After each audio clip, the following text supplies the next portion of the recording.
Welcome, welcome, welcome. Good morning to those of you on the West Coast. Good afternoon to those of you on the East Coast.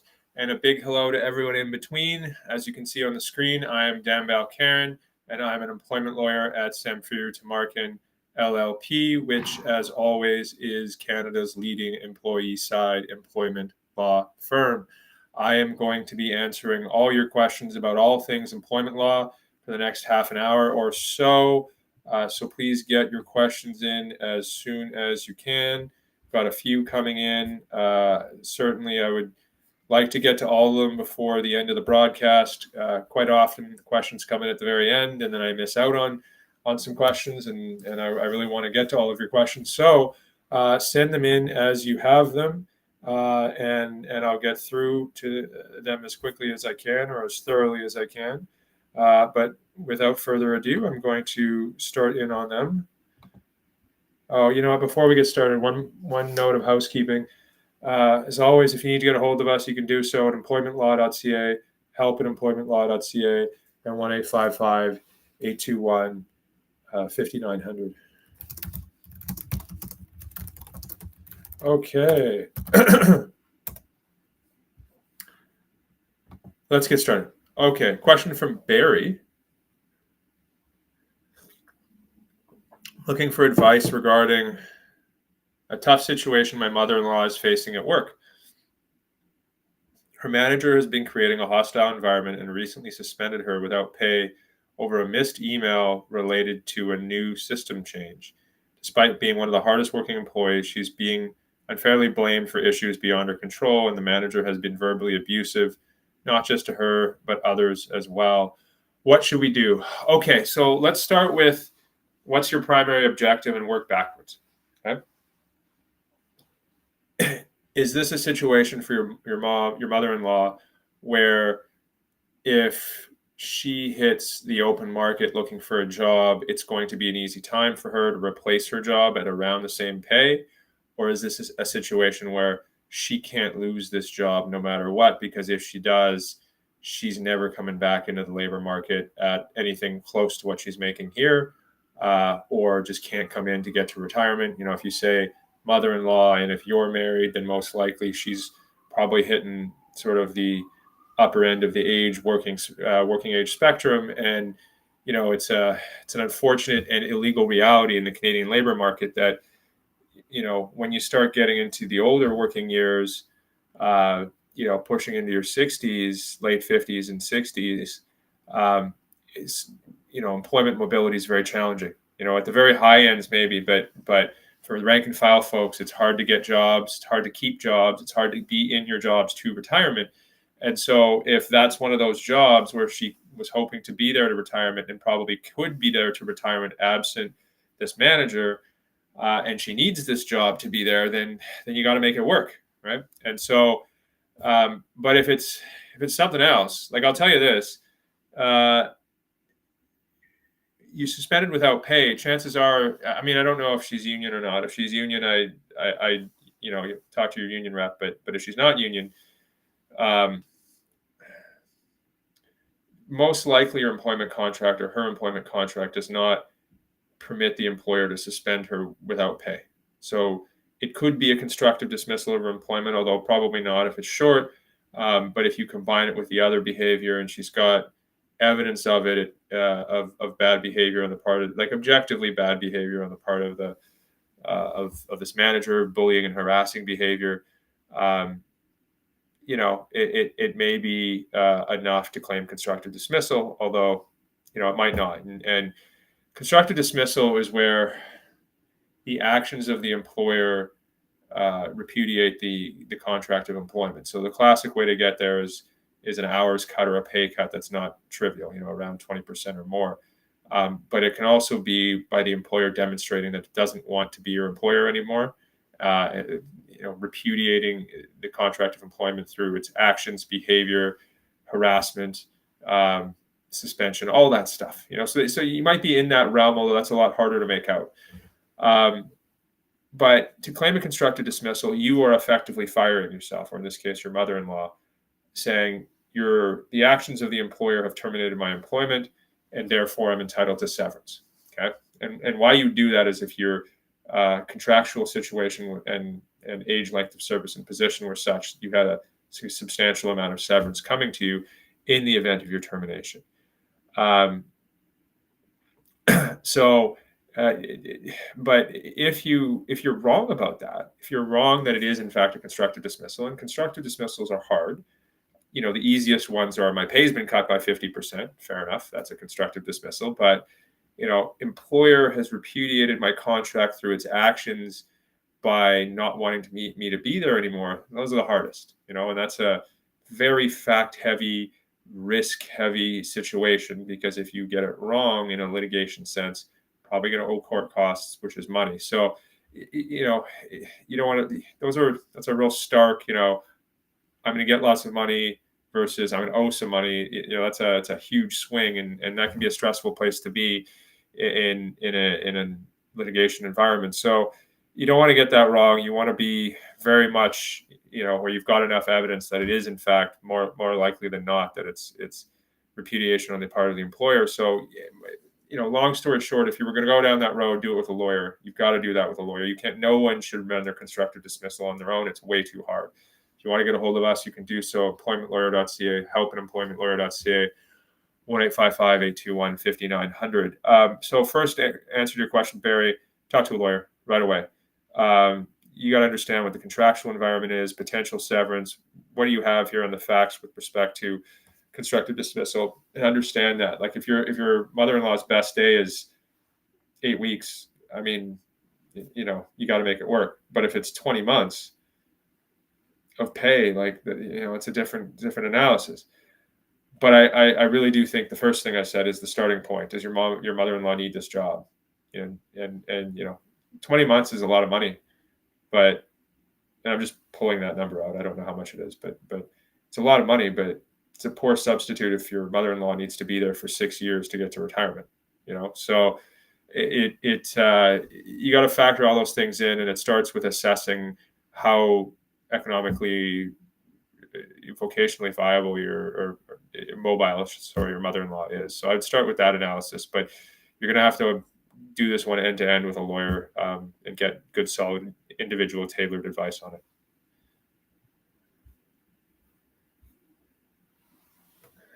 Okay, question from Hannah. I'm a hairstyling apprentice, and I recently broke my wrist. I'm sorry to hear that. That's a tough injury to have in that profession, which will require surgery. While I've passed my probation and even got a raise, I'm still fairly new to the career. Since my wrist mobility is crucial for my role, especially taking clients, I'm worried I could be fired while recovering. I read that sick leave should be provided, but also that employers can terminate for being unable to perform job duties.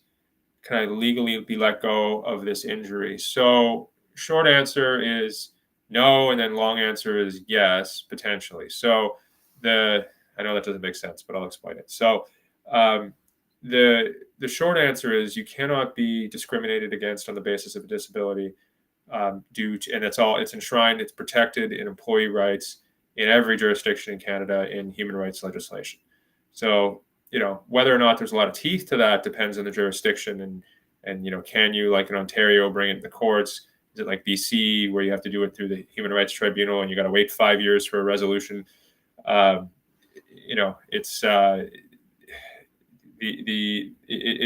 that factors into your evaluation, but no, they can't discriminate against you, including and especially termination on the basis of your disability. Now, of which that would certainly qualify. Now, the second part of your question is, it's not that they can terminate you, it's that if through no fault of either party,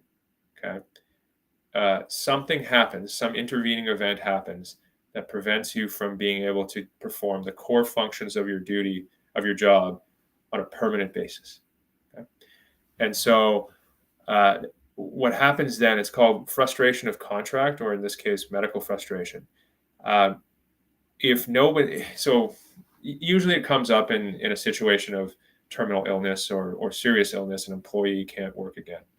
But it can also come up, factory fire, factory burns down, it's not going to be rebuilt, an employee can't perform. Factory is central to the employee's job, and therefore it's no one's fault. but the employee is not able to perform the job, and therefore the rights and obligations of both parties under the contract of employment are extinguished. So that includes your right to severance, but it includes everything. Job's gone, everything's gone.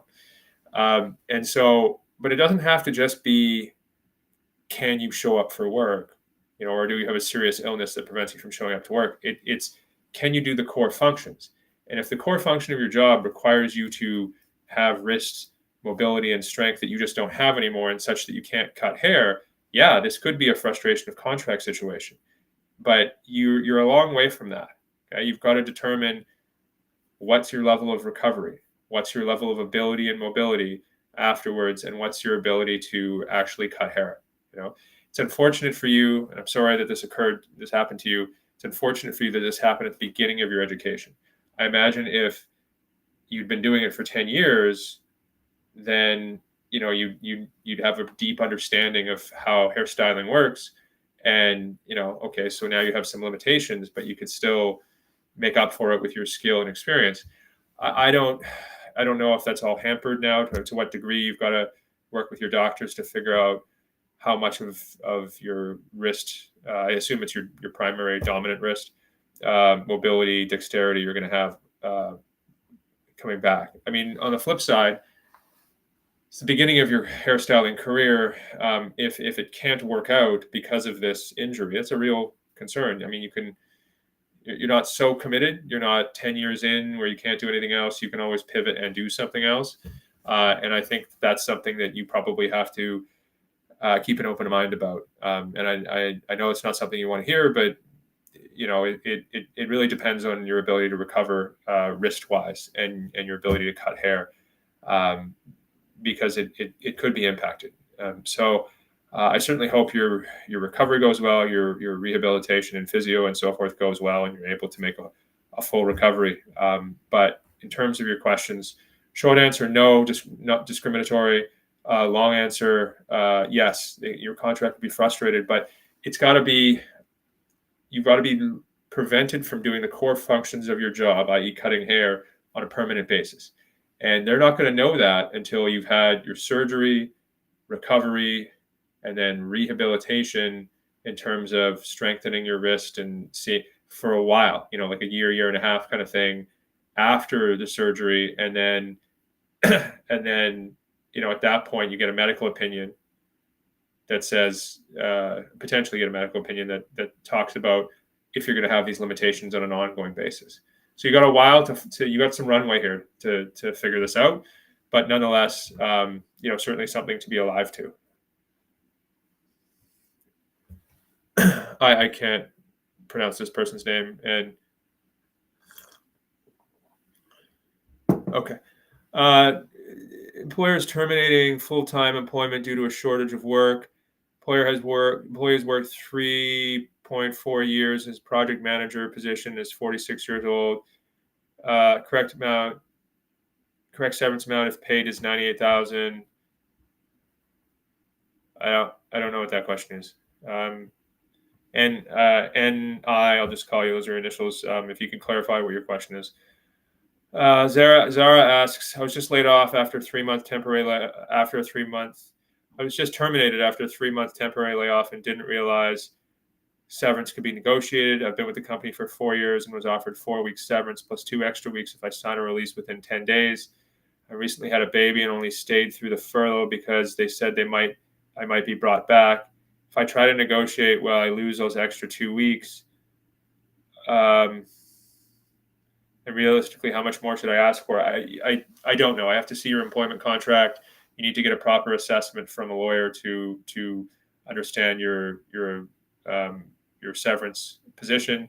They offered you 4 weeks plus an extra 2, so I'm guessing you may have a contract that limits you to Employment Standards Act minimums, but you're going to need to assess it with a lawyer. Could be you're owed as much as 4 or 5 months. Also, you may have a discrimination complaint because they terminated you so quickly after your maternity leave. I think that's what you said, right? After your maternity leave, and it could be that you can add injury to dignity damages to that amount, which could assist you as well. So I talked to a lawyer We'll put the information for us on the screen at the end. But you're going to need proper assessment.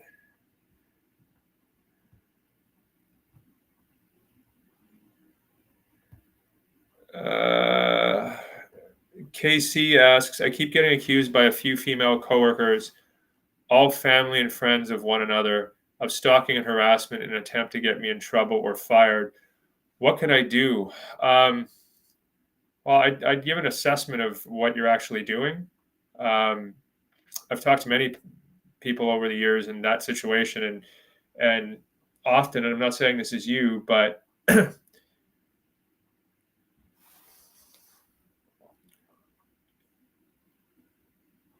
you have to understand that your actions, if it actually came to a dispute, will be viewed objectively. What does society think?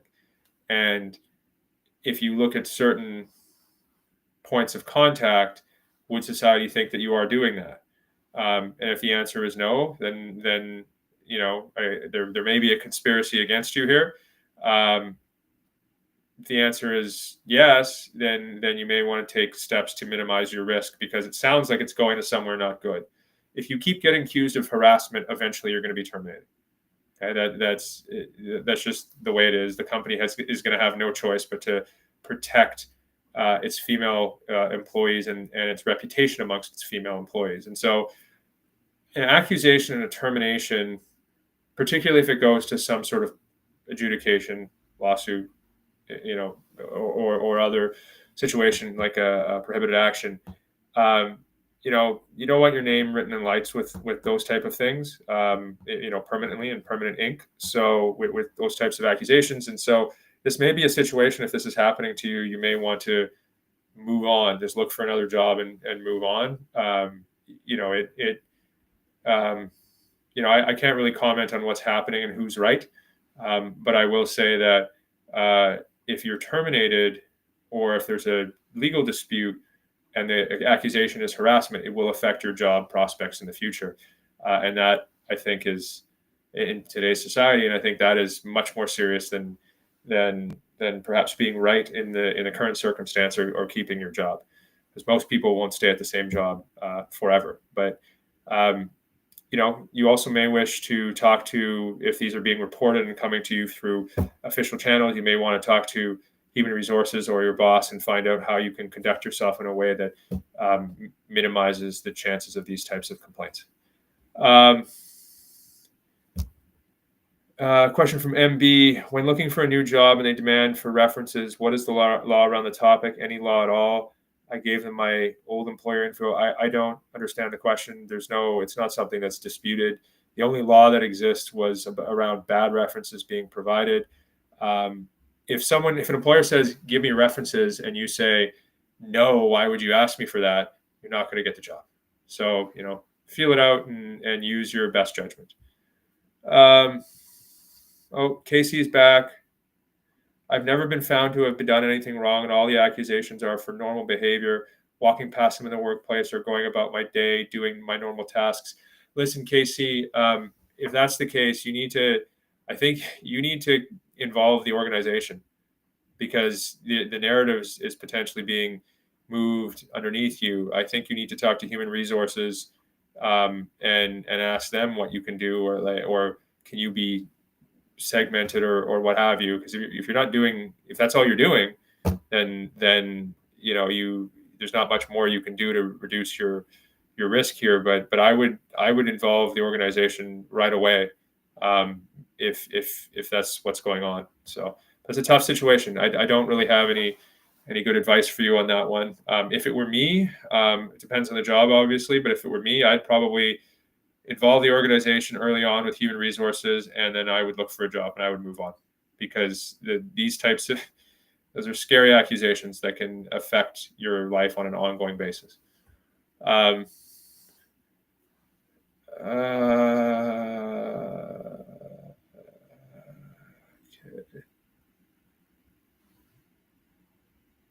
Okay, if the employee earns $98,000 a year, what would be the severance? The company wants to keep the employee as a casual employee. Those are two different questions. The second one could be a constructive dismissal. This is NI again. The first one, I can't possibly answer that question. I would need to know age, length of service, position, and review the employment contract.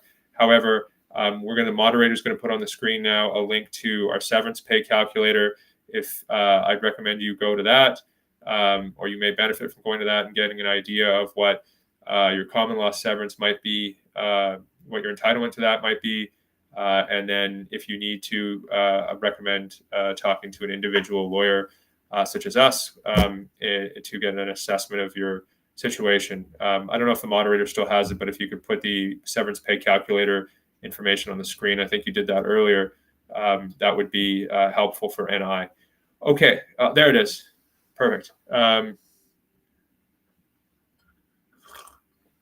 Khan asks, can one claim unpaid overtime to ESA and severance to small claims in court in parallel employment in 9 years, no contract in writing?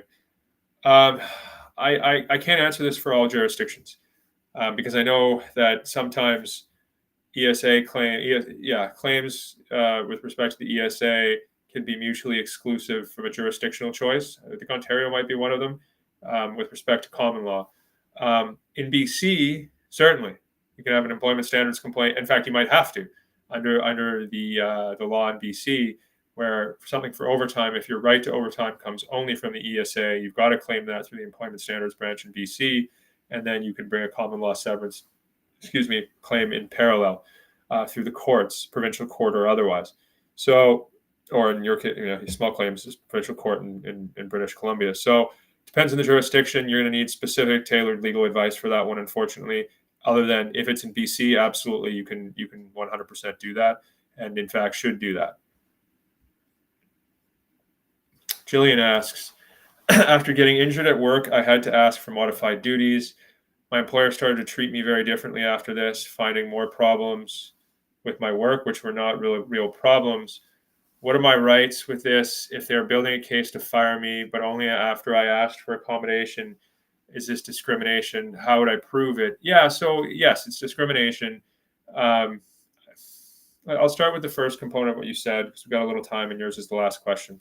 So they don't need to build a case to fire you. They can fire you at any time. But your entitlement is usually, if they fire you today, your entitlement is severance. And then it's a question of how much severance do you get, and it can be a lot if you've been there a long time and you're over the age of 55 and you have no employment contract and you're in a leadership position, it could be 2 years of pay. 2 years of pay is a long time. And so, or it could be as much as that. And so the employer may want to, at that point, as you said, build a case to terminate you for, say, just cause. Just cause is where the employer has official reason that's legally sanctioned to pay you zero. But it's hard to get just cause. You have to do something really egregious, coming to work high on drugs, punching your boss in the face, although even those might not be just cause depending on the situation, although dishonesty, theft, that kind of thing probably would be. But absent that, they need some sort of progressive discipline. They might be building a case for this notion, what I talked about earlier, that maybe you can't perform the core duties of your job anymore, and therefore your employment could be frustrated. And then, maybe they write down the value of your severance by 50%. But, that would be challenging given that they are accommodating you. If they do terminate you, do you have a clear path to discrimination? Yes, I think you do. What does that get you? Depends on the jurisdiction. But it may get you it might get you severance if there's no other way to get there. And it might give you additional damages, injury to dignity damages. I don't know if that's what they're called in every province, but certainly in BC, human rights damages, we'll call them. So certainly you'd have a clear path to that, I think, because the evidentiary for discrimination, the evidentiary burden is not that high. You just have to have sort of a reasonable temporal linkage. What you talked about, Jillian, is it's unfortunate, but it happens quite a bit. Where employee has some sort of injury, car accident, whatever, needs accommodation, now isn't as productive or is challenging for the employer to accommodate and deal with in terms of special accommodations that are required, and the employer doesn't like it, and they treat you differently, and you're no longer the same feeling isn't there, and that can happen. That can happen. Does it lead to termination so quickly? Generally not, because of the discriminatory nature of it. But yeah, no, it happens a surprising amount of time. I certainly hope that whatever your injury is, that you can make a full recovery and not need those accommodations anymore. But yeah, if things start to move a little bit sideways on you there, you can feel the employer, moving towards maybe trying to think about getting rid of you. You may want to talk to, or you probably should talk to an employment lawyer, just get a real rundown on your tailored legal situation, because I don't know what's in your employment contract. You also want to, what is the open market going to pay you? What is this a job you've got to be at till retirement? Are you 57 and with you've been in the same job for 30 years, no university education, and it's going to be really difficult for you to get a new job, in which case you got to make it work there, and what do you need to do to make that work? Do you need to give them some concessions? Is that even possible? All that kind of stuff. You've got to really give it a good life assessment too. How important is this job? Or is this something where you should start preparing a case for a severance or a constructive dismissal based on either their actions, or if they stop providing you the accommodation? You have to give it a really good think here in terms of the law and your life, and how those two things meet together in a way that achieves the objectives that make sense for you. So I think that's it. We just got through them all, and effectively on time, so that's good. To answer one question, do we provide labor law consultation? So I don't do any union side or any work to do with unionized employees, and most at the firm do not as well. There might be one or two who do, but most do not. So thanks for that question. That's it. I think we got through all the questions. So thank you for your wonderful questions today. That's my name on the screen. Join us next week. I think we've got Jeremy on October 16th, Thursday, for another employment law Q&A. That's 2 p.m. Eastern time. Join us for that. It'll be a great session. Other than that, thank you for all your wonderful questions. Have a safe and wonderful weekend. And I will see you here in 2 weeks in my usual time slot, 10:30 a.m. Pacific time. Have a great weekend.